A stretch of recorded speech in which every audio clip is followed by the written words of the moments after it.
어제 이재명 대표 선거법 2심 항소심에서 검찰이 공소장을 대폭 변경했습니다. 이 과정에서 이재명 대표 측과의 의견 충돌도 있었는데 바로 이 대목 때문입니다.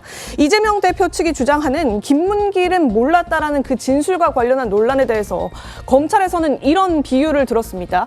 A라는 연예인이 B라는 소속사 직원과 열애설이 났을 때 기자가 A에게 B를 개인적으로 아시냐 이렇게 물었는데 존재조차 모른다고 답을 한다면 일반 대중이 듣기에는 B와 사귀지 않는다는 말이구나 이렇게 이해를 한다. 검찰 공소장에 이런 설명을 내놓은 거예요. 설주환 변호사님 이거 좀 설명을 해주시죠. 그러니까 검찰에서 비유를 들은 것은 그 전에 재판부에서 어떤 그 공소장에 있어서 재판부가 지금 골프를 치지 않는다는 부분이 있어요. 골프를 친 적이 없다는 사실에 대해서 1심에서는 유죄가 됐거든요.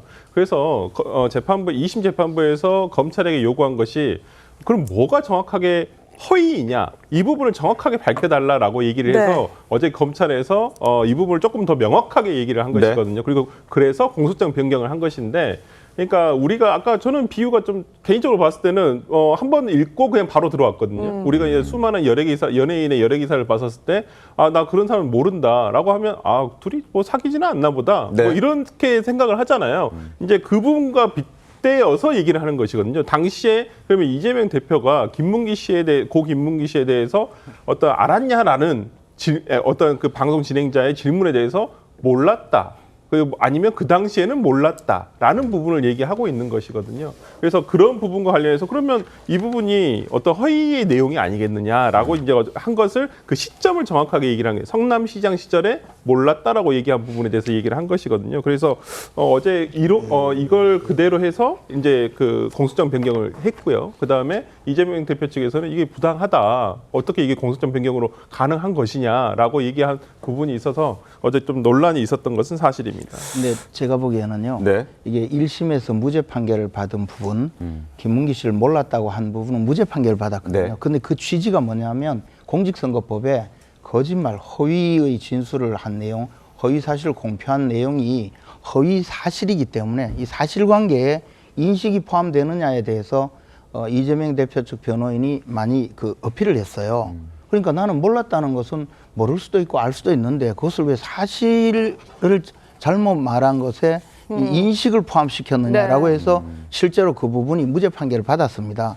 그러나 검찰은 내가 몰랐다고 하는 것은 단순히 인식의 문제가 아니고 과거에 김문기 씨로부터 보고를 받은 사실 또는 성남시장부터 당시에 보고를 받은 사실, 뉴질랜드에 가서 골프 치고 또 사진 찍은 사실 이런 과거의 사실관계를 부인한 것이다. 그래서 교유 사실을 부인한 것이다. 그러니까 몰랐다라는 얘기는 단순히 인지 문제가 아니라 네. 관계 자체가 없었다고 부정하는 뜻으로 해석될 수 있기 예, 때문에 그러면서 비유를 아니다 얘기죠. 연예인이 열애설이 네. 나왔는데 아느냐 했을 때 모른다고 하는 것은 사실 사귄 사실이 없다고 사귀었다는 부인한 얘기다. 거다. 예. 이제 그런 주장을 한 겁니다. 그래서 몰랐다고 하는 것이 세 가지 단계가 있는데 성남시장 시절에 아예 몰랐다, 골프 친 사실 없다, 경기지사 시절에 알았다. 이 내용을 각각 설명을 하면서 이 몰랐다는 것도 인식의 문제가 아니라 과거에 교유 사실 자체를 부정한 것이다라고 설명한 것이죠. 그럼 그 무죄도 좀 바뀔 수 있다라고 해석할 여지가 있다는 건가요? 저는 뭐 바뀔 수도 있다고 보는데요. 그러면 논란이 되니까 그냥 이거는 무죄로 하고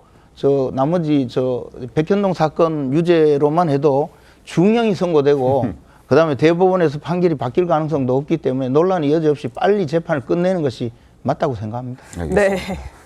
백현동 얘기를 바로 해봐야겠네요.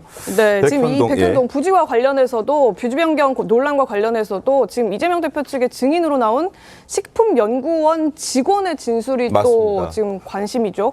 협박과 압박이 없었다. 지금 이렇게 증언을 수차례 반복적으로 네네. 하고 있기 때문에 이재명 대표에게 불리한 발언이다. 이런 해석이 나오고 있습니다. 김상희 평론가님 어떻습니까? 네. 기본적으로 검찰이 주장을 쭉 하고 문제 제기를 한 거와 일맥상통하기 때문에 네. 뭐 방어하는 이재명 대표 입장에서는 뭐 불리하게 작용할 가능성이 뭐 높은 건 사실이죠. 이 네. 증언만을 이제 놓고 보면 그런 것이고, 그러나 어쨌든 뭐 그것을 방어하는 게 있어서도 역시 그 하위 기관으로서 그 충분히 압박을 느낄 수 있다라는 그 주장을 하는 것이니까요. 뭐 결국은 또 재판부가 이 부분에 대해서 어느 부분을 더 크게 생각할지 뭐 그 부분을 지켜봐야 될 것으로 근데 보입니다. 그 이재명 대표 쪽에서는 이 백현동 부분에 대해서는 그렇게 크게 이게 반박을 하거나 설명을 내놓지는 못하고 있는 것 같아요. 그 설명은 제가 볼 때는 우리 조현선 네, 변호사님. 그럼 조현선 변호사께서 좀 해주시죠. 일단 뭐 여러 가지 지금 쟁점들이 있지 않겠습니까? 이 사건의 경우에도 김문기 씨와 관련된 내용도 있고 백현동 관련된 내용도 있다 보니까 이재명 대표의 변호인 입장에서는 여러 가지 전략적으로 아마 대응을 하는 것으로 보여지고요. 증인 신문 내용 자체가 다소 이재명 대표에게 불리한 취지로 나왔다고 하더라도 그것이 단정적으로 이재명 대표의 선거 결과에 큰 영향을 미친다라고 볼 수는 없을 수도 있습니다. 그렇기 때문에 지금 이재명 대표의 2심 선고 결과에 대해서는 이재명 대표가 일단 법정에 들어서면서 낙관한다는 그런 취지로 말씀을 하신 부분도 있잖아요. 저는 그 부분도 충분히 공감할 수 있는 것이 일단 기본적으로 이것을 공직선거법 위반으로 엮는 것이 맞느냐에 대한 아마 근본적인 의문을 가질 수밖에 없는 부분도 분명히 있고요. 그리고 지금 검찰 입장에서는 1심의 경우에도 1년 9개월이 지난 다음에 공소장을 그제서야 변경을 했습니다.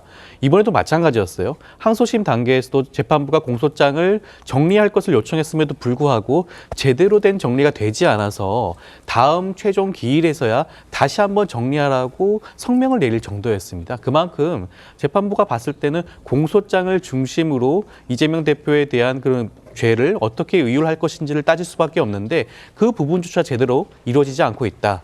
라는 점이 어떻게 보면 저는 더욱더 중요한 부분이 아닌가 하는 생각이 들고요. 그렇기 때문에 몰랐다 부분. 재판 결과도 한번 살펴봐야 되지 않을까 생각이 듭니다. 근데 지금 뭐 질문하신 취지는 이제 네. 반박을 적극적으로 안 하지 않느냐 이 취지신 것 같아요. 심지어 이 증인이 지금 이재명 대표 측에서 요청한 증인이었기 예. 때문에 예상과 네, 이제- 다른 답변이 나오고 있어서요. 네, 그래서 이제 취지 자체는 이제 방어 논리가 좀 충분하지 않은 거 아니냐 이런 취지로 말씀하시는 것 같은데 뭐 이재명 대표 측에서는 지금 상황에서 이게 정치적인 논란이 될 만한 말을 줄이고 싶은 생각도 있을 거예요. 어차피 네.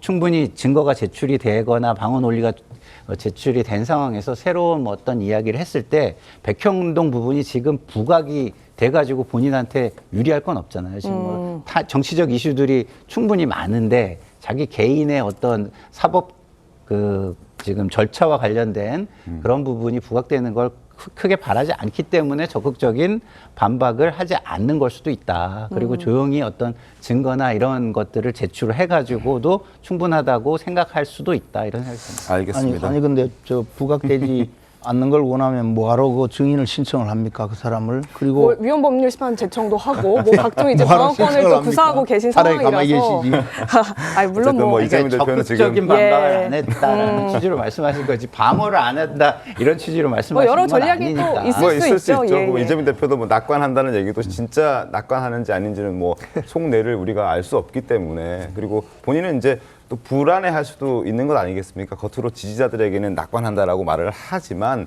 본인이 이제 재판 결과가 나오기 이제 다음 주면 벌써 결심 공판입니다. 그러니까 결과가 나오는 게 이제 시간이 얼마 남지 않았다는 거 본인도 잘 알고 있기 때문에 더더욱 저런 메시지들이 강하게 나오는 것 아닌가라는 생각도 들고요.